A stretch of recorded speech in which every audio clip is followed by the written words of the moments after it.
So I started to work for Bill Euler and Andy Oates in September 1974 at the Loom. I obviously, in the beginning, in the 70s, there was not a lot going on in that shop. Matter of fact, nothing. So I would go back and talk to the weavers and start picking their brains, and especially Andy, and he was telling me the back room of the looms, which was at 16 Main Street, were what they did, they would weave on big Maycomber floor looms. And so you could, it wasn't something, it was loud, but it wasn't really loud. So you could stand at the edge of the loom, and me, who would talk to a gnat, would just ask him all these questions. And he was really wonderful in giving me a lot of the stories. Bill and Andy not only had an amazing talent in having the beautiful hand-woven products, but they also recognized a lot of wonderful talent this island had. And I actually learned from Bill and Andy that you don't say no to somebody's art or craft.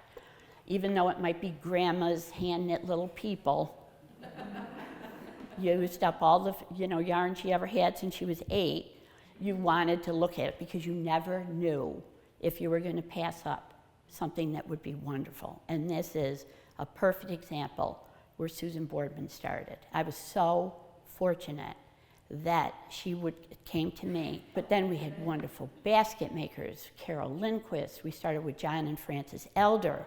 We had Mark Sutherland, who did beautiful boat building. We had craftsmen of all types, painters, Pat Gardner, who did amazing, beautiful, beautiful shorebirds, sailors' valentines, to just things that just would throw you for a loop because you just couldn't believe people could actually do this and wanted to do this. I mean, that to me looked like torture.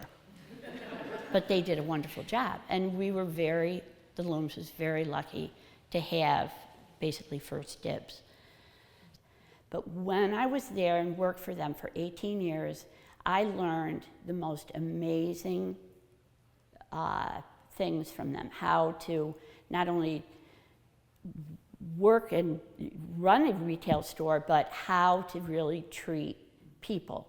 But I think that what's really pretty amazing is that I worked there for as long as I did and never, ever really thought, oh, I gotta go to work. That's pretty cool.